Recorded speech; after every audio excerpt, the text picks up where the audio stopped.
संतोष देशमुख यांच्या हत्या प्रकरणात वाल्मिक कराडला अटक करा। या वाल्मिकी कराडचा आका कोण आहे?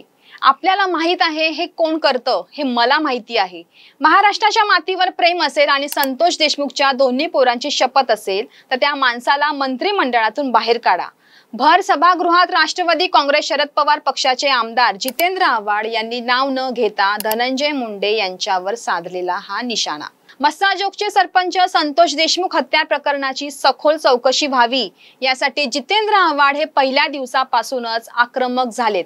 विधिमंडळ अधिवेशनादरम्यान सभागृहाच्या आत आणि सभागृहाच्या बाहेर सुद्धा आव्हाडांनी संतोष देशमुख हत्या प्रकरण चांगलंच लावून धरलंय। कधी नव्हे ते आव्हाड संतप्त झालेत। आता जितेंद्र आव्हाड बीड मध्ये इतका इंटरेस्ट का घेतायत? त्यामागे त्यांचं नेमकं काय राजकारण आहे हे सविस्तर जाणून घेऊयात या व्हिडिओच्या माध्यमातून। नमस्कार, मी रुपाली गोरडे, आपण पाहताय टाइम महाराष्ट्र। बघायला गेलं तर जितेंद्र आव्हाड हे आक्रमक नेते, शरद पवारांचे विश्वासू शिलेदारात त्यांचं नाव पहिल्या नंबरला घेतलं जातं। राष्ट्रवादी एक संघ असतानाही आणि अजित पवारांच्या बंडानंतर सुद्धा जितेंद्र आव्हाडांचा आक्रमकपणा हा कायमच राहिलाय। सत्ता असो वा नसो, जितेंद्र आव्हाड यांचं राजकारण कायमच आक्रमक पद्धतीचं असतं। मग ती सभागृहातली लढाई असो वा रस्त्यावरची लढाई असो, विरोधकांना आव्हाडांनी प्रत्येक वेळी सळो की पळो करून सोडलंय। आता मस्साजोगचे सरपंच संतोष देशमुख यांच्या हत्या प्रकरणानंतर आपल्या आक्रमकपणाची हीच धार आव्हाडांनी आणखीनच बोथड करून ठेवलीये। जितेंद्र आव्हाड बीड मध्ये इतका इंटरेस्ट घेतात याचं पहिलं कारण म्हणजे धनंजय मुंडेंना अडचणीत आणणं। राष्ट्रवादी एक संघ असतानाही जितेंद्र आव्हाड आणि धनंजय मुंडे यांच्यात सगळं काही अलबेल नव्हतं अशा चर्चा होत्या। त्याला कारणही अगदी तसंच होतं। जितेंद्र आव्हाड हे शरद पवारांचे एकनिष्ठ तर दुसरीकडे धनंजय मुंडे हे अजित पवारांच्या खास मर्जीतले। त्यामुळे ओबीसी नेते असूनही दोघांमध्ये म्हणावं असं कधी जमलंच नाही। आता अजित पवारांच्या बंडानंतर दोन्ही नेते एकमेकांसमोर थेट उभे राहिलेत। आता अशा वेळी धनंजय मुंडेंना अडचणीत आणणं आव्हाड यांच्यासाठी आधीपेक्षा सोपं बनलंय। संतोष देशमुख हत्या प्रकरणात धनंजय मुंडे त्यांचे राईट हँड वाल्मिक कराड यांचं नाव आता समोर आलंय आणि जितेंद्र आव्हाडांनी हाच मुद्दा आता उचलून धरलाय। परळीत सोजा बच्चा वरना वाल्मिक आ जाएगा असं झालंय। बदल्या त्यांच्या सांगण्यावरून, नियुक्त्या त्यांच्या सांगण्यावरून, PSI त्यांच्या सांगण्यावरून होतात। त्यांचा आका कोण आहे? आपल्याला माहित आहे हे कोण करतं हे मला माहिती आहे। तो जर आपला सहकारी असेल तर कुठल्या चौकशीची अपेक्षा करता? काय चौकशी होणार?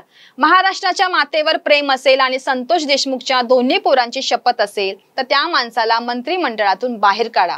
निवृत्त न्यायाधीशांच्या मार्फत चौकशी करा अशी मागणी आव्हाडांनी केली आहे। आव्हाडांच्या भाषणात त्यांचा रोख हा धनंजय मुंडे यांच्यावरच आहे हे आता स्पष्ट झालंय। जितेंद्र आव्हाड बीड मध्ये इतका इंटरेस्ट घेतायत याचं दुसरं कारण म्हणजे बीड मधील अजितदादांच्या वर्चस्वाला शह देणं। बीड जिल्ह्यात अजित पवार गटाचे दोन आमदार आहेत, एक म्हणजे माजलगावचे प्रकाश सोळुंके आणि दुसरे म्हणजे धनंजय मुंडे। संतोष देशमुख हत्या प्रकरणात वाल्मिक कराड यांचं नाव समोर आल्याने धनंजय मुंडे यांची आधीच बदनामी झालीये, तर दुसऱ्या बाजूला स्वतःच्या जिल्ह्यात आणि ते पण मराठा समाजाच्या नेत्यांची हत्या होऊनही प्रकाश सोळुंके हे अजूनही शांत असल्याने आणि ठोस अशी भूमिका न मांडल्याने त्यांच्याही बद्दलची बीडची जनता नाराज असल्याचं बोललं जातंय। आता अशा वेळी आगामी स्थानिक स्वराज्य संस्थांच्या निवडणुकीत अजितदादा गटाला बॅकफुटवर टाकण्यासाठी जितेंद्र आव्हाडांनी संतोष देशमुख हत्या प्रकरण चांगलंच उचलून धरलंय का? आता असाही प्रश्न उपस्थित होतोय। खरं तर बीड मध्ये शरद पवारांना मानणारा सुद्धा एक मोठा वर्ग आहे, पण विधानसभेतील पराभवानंतर या गटाला मरगळ आलीये। मात्र या धगधगत्या हत्या प्रकरणामुळे अजितदादा गटाला कोंडीत पकडण्याची संधी शरद पवार गटाला चालून आली। जितेंद्र आव्हाड या संधीचा फायदा उठवताना दिसतायत। जितेंद्र आव्हाड बीड मध्ये इतका इंटरेस्ट घेतायत याचं तिसरं आणि महत्वाचं कारण म्हणजे स्वतःला राज्यातील प्रबळ विरोधी पक्षनेता म्हणून प्रोजेक्ट करणं। महाराष्ट्र विधानसभेत सध्या विरोधी पक्षनेताच नाहीये।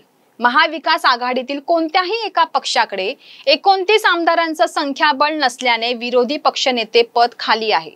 मात्र जर महायुतीने आणि विधानसभा अध्यक्षांनी परवानगी दिली तर सभागृहाला विरोधी पक्षनेता मिळू शकतो।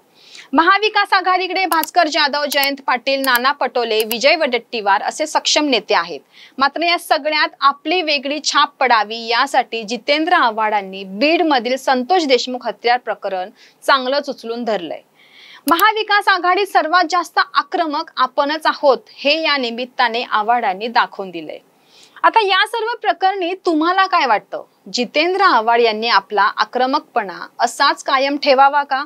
धनंजय मुंडे यांना शह देण्यात त्यांना यश येईल का? संतोष देशमुख हत्या प्रकरण उचलून धरण्यात विरोधक यशस्वी झालेत का? तुमचं मत आणि प्रतिक्रिया आम्हाला कमेंट्स बॉक्समध्ये नक्की कळवा आणि अशाच राजकीय व्हिडिओसाठी आमच्या टाइम महाराष्ट्र या चॅनलला लाईक, शेअर आणि सबस्क्राईब करायला विसरू नका आणि हा व्हिडिओ शेवटपर्यंत पाहिल्याबद्दल धन्यवाद।